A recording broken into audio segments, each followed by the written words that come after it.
What's happening, fandoms? Welcome back to the channel. If you're new here, we react to music videos and shows.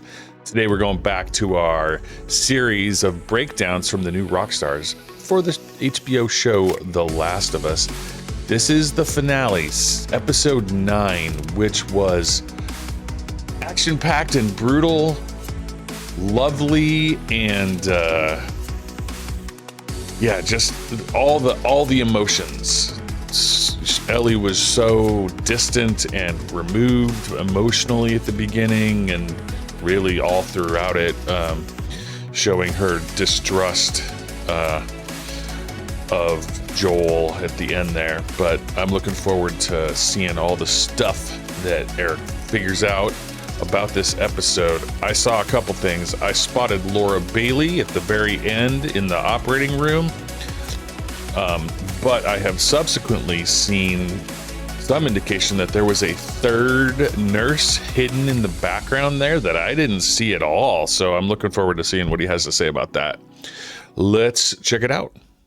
Welcome back to New Rockstars. I'm Eric Boss, and this is a breakdown of The Last of Us Episode 9, the finale, Look for the Light, an episode title that bookends the title of Episode 1, When You're Lost in the Darkness, completing the Firefly catchphrase, When You're Lost in the Darkness, Look for the Light, which is ironic considering Joel does the worst possible thing to the Firefly cause. Let's break down this finale shot by shot for the details you missed, references to the game, some interesting changes they made from the game, and whether Joel made the right choice here. Also, subscribe to our new channel, The Deep Dive, with even more pointed analyses into titles you love. I did a live stream of The Last of Us finale last night where I answered a lot of your questions. Support our growing network also by grabbing some merch at nerdride.shop, like this Last of Us inspired Look for the Light shirt. Hey, that's a total episode. Okay, the episode opens with a very pregnant Anna. This is Ellie's mother, and she's played by Ashley Johnson, who played Ellie for the games. Johnson's known for a number of roles, including the waitress Captain America flirted with in a deleted subplot of the 2012 Avengers film, and her first role as Chrissy Seaver on Growing Pains, and her most critical of roles on Critical Role. Yeah, there we go. Awesome. Now, in the game, we never actually meet Anna. She's only referred to when Marlene said she promised Ellie's mother she'd take care of her. Also, there's no father depicted here. It leaves the full circumstances of Ellie's conception a bit of a mystery, as it is in the games. And also, I think we'd all struggle seeing a father figure who's not Joel. But this image of a lone, vulnerable woman running through nature is kind of a horror archetype, something that we see in Evil Dead. And we actually saw a version of it here in this series with the infected kid wandering through the woods outside Boston in episode 1. You could argue the same woods that Anna is now running through. This endows Ellie's origin with a bit of divine mystery, like the single mother of Moses sending her baby down the Nile to one day be a savior. The name Ellie draws its root from the Hebrew El, meaning God. Anna calls out to other Fireflies she hopes will be in the house, showing that she fled here hoping that she would find Firefly backup. She was lost in the darkness and looked for the light, and she found no light. This episode is really priming us to not feel very optimistic for Firefly redemption. Ellie hides in a room that was clearly a kid's bedroom. The curtains have cartoon vehicles and traffic signs, but while this may have been a nursery, this will also be her tomb. She pulls out the switchblade, the one later carried by Ellie, but the pain is so severe she drops it right as the runner is pounding on this door. And it is truly frightening to see this runner crawling on all fours at top speed, like a wolf. It actually recalls a charge made by Mama in Mama. Anna manages to stab this runner in the neck, but even after the final stab, you can see Cordyceps mouth tendrils reaching out in one final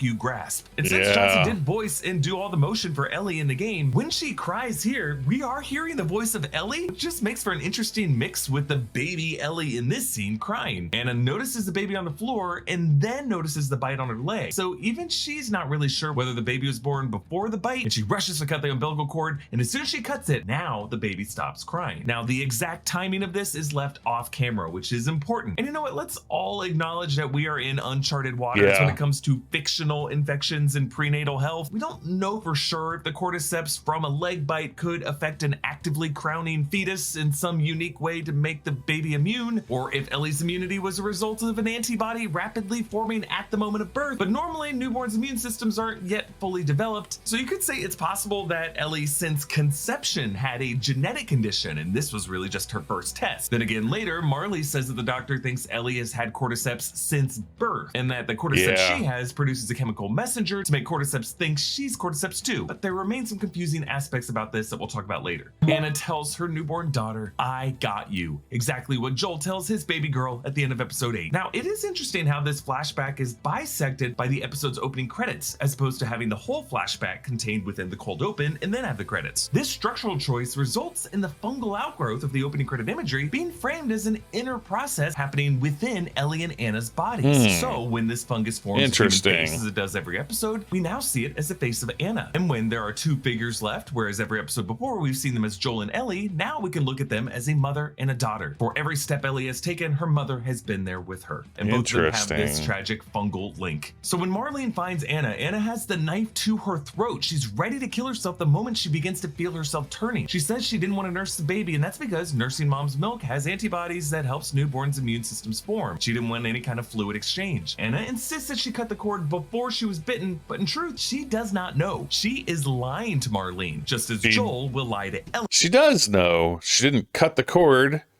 There was a bite on her, and then she cut the cord. She very clearly cut the cord after she was bitten. That was a lie about the fireflies at the end of the episode. Therefore, this episode opens and closes with a lie, and not even noble lies told in the interests of all society, but lies really told out of self-serving love. This lie will haunt Ellie like a curse, as her caretakers lie to keep her from getting killed. Baby Ellie cries at the sound of the gunshot that kills Anna, and even though there's no way Ellie could remember this today, we cut from these newborn cries to Ellie meditating now, as if deep down she knows the cost of these lies. The cost of lies was actually the theme of Craig Mason's past amazing HBO series, Chernobyl. What is the cost of lies is really the opening line of the pilot, actually. And you can see that theme now influencing Mason's work on The Last of Us, as he and Neil Druckmann didn't see Chernobyl. Another version of that, what they have called the danger of unconditional love. When you love someone so absolutely that you defy the greater societal good. Because love, while often seen as a wonderful, redeeming thing in fiction, can also be a blinding, toxic force. On their way into Salt Lake City, Joel calls to Ellie a few times, but she zones out. On your way into Salt Lake City in the game, Ellie is similarly a bit spacey. She doesn't always reply to Joel when he talks to her, and I love how they adapted that here. Joel has found a can of ravioli Chef Boyardee, which is what they wolfed down while camping in episode 4. Joel also scavenged a boggle from this RV, which is less depressing than the photo in the game you find with "Forgive Us" written on the back. We're really seeing Joel starting to psychologically nest. He tells Ellie he saw a guitar in the RV, and as in the game, he tells her he wants to teach her how to play. We saw a guitar in the background of his home back in episode 1, and Ellie playing the guitar plays a big role in part 2 of the games. The building they pass through has red tarps hanging over the scaffolding, making a foreboding vibe when Joel is chasing Ellie that gets resolved nicely with the giraffes. It actually goes down the same way in the games. Ellie leaves Joel hanging with the ladder, and he keeps trying to catch up to her so they both can get to an opening and see the passing giraffes. This season has actually teased giraffes in a few places. There's a stuffed giraffe on the ground as Joel, Tess, and Ellie left Boston in episode 2. There's a giraffe poster on the wall of that teenage girl's bedroom back in Jackson. And fun fact about giraffes, they don't have larynxes, no voice boxes. So when they scream, nothing comes out.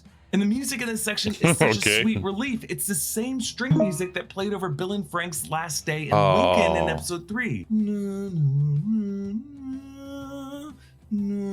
Strangely foreshadowing. Unlike the game, they actually feed the giraffe here, making this moment feel like that sweet calm between the storms beat in Jurassic Park, when a reluctant father figure Dr. Grant and those kids feed a brachiosaurus. Joel and Ellie gaze out over the baseball field, and Ellie says, "You can't deny that view," calling back a similar moment when they were looking from out of the city of Boston in episode 2. Joel offers Ellie a chance to turn back, but Ellie says they have to go through with it, that it can't all be for nothing, which sets up Joel's ultimate choice to be that much more heartbreaking, because he is robbing her of the possibility of their journey having a real impact on the world, or making Sam's death matter. They find an army triage camp where Joel went to get treated for the bullet wound that they mentioned back in episode 3, some mystery man who shot and missed, whom Joel now reveals as himself in the game. He didn't go to this one. He wasn't in Salt Lake City when that happened. He would have been in somewhere in Texas, but he went to a similar one. Just like this, basically.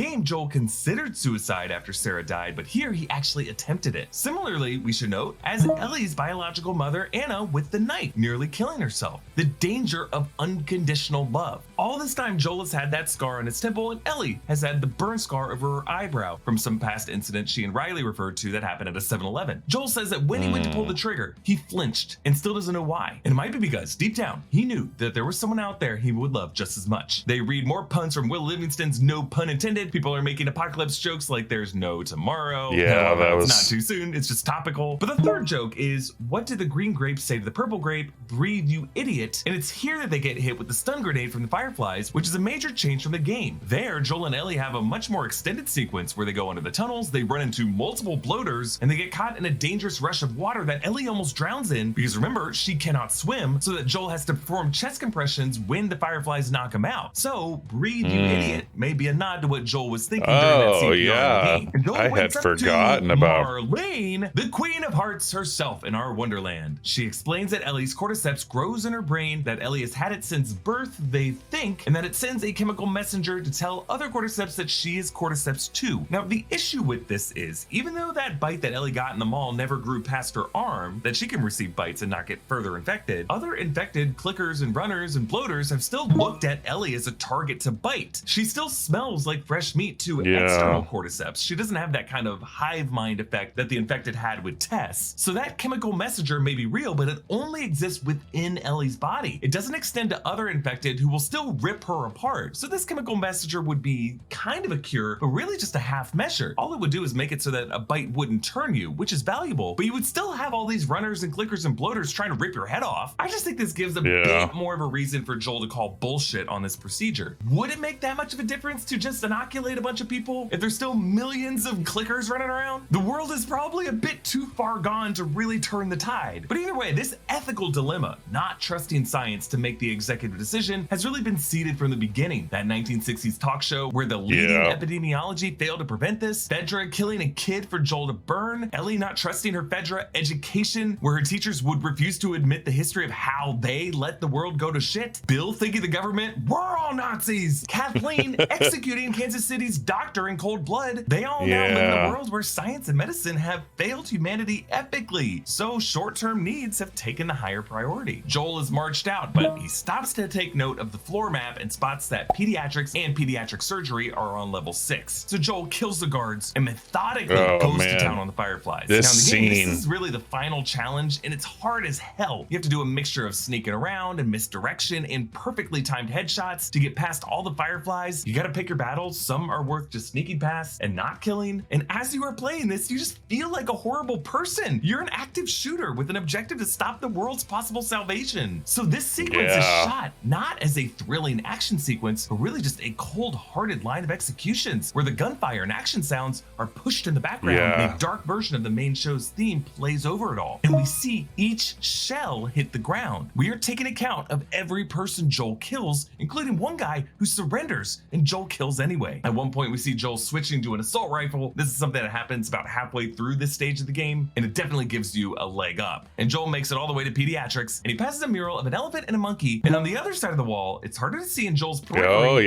There's a giraffe. That silent, gentle giant that represented Joel's peaceful nesting with Ellie at this moment means nothing to him. There is no peace in his heart. As in the game, Joel finds Ellie on that operating table with a doctor and 2 nurses, and Joel executes the doctor and takes Ellie. And the camera stays on this dead surgeon for a moment. This ain't an accident. It sets up things to come. More on this in spoiler corner. But carrying Ellie to the elevator in the game is also a pretty big challenge, as you have to sprint past the gunfire while not being able to shoot back because Ellie's in your arms. Joel runs into Marlene in the parking garage, who in this version I thought was interesting, left out the threat that Ellie could get raped by raiders in the future. But what we saw with David last episode was pretty extreme. But smartly, they leave in one of my favorite structural choices from the game. We cut from Joel considering Marlene's points directly to Joel driving, looking like he's alone in the car because Ellie's not in the front seat with him. And there is this look of grief on his face. And for a moment, we think he is alone and he left Ellie back in the hospital. But a moment later, we see Ellie shifting in the back seat and we realize he's stuck to his guns. And what Pedro Pascal does here is so good. He closes his eyes and he shakes his head slightly, making us think that he just made a terrible, terrible mistake. And for a second, we really do think, did he just leave Ellie behind? But no, now we realize his anguish that he's feeling is actually guilt for making the selfish decision to save Ellie at the expense of the whole world. Like, Anna lying to Marlene about the timing of Ellie's birth in the opening. Now Joel lies to Ellie. He says the Firefly's doctors had failed to derive a cure from dozens of immune people. The doctors, they couldn't make any of it work.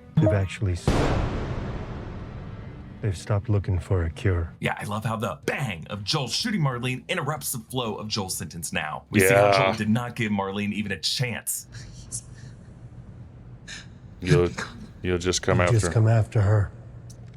Yeah, Joel knows that to leave anyone left behind from Salt Lake City is going to be creating an enemy who will come back for Ellie and himself. They return to Wyoming, and as they take their final hike toward Jackson, Joel finally begins to talk about Sarah, something he never allowed himself to do in front of Ellie, and it's because he can imagine Ellie and Sarah being friends and making each other laugh. And as in the game, in this final moment, Ellie paces in frustration, reveals what really happened when she was bitten, how she was with her best friend Riley, and she has carried that guilt with her, along with the deaths of Tess and Sam. Joel says that's not on her, but Ellie cuts him off, saying, "Swear to me that everything you said about the Fireflies is true."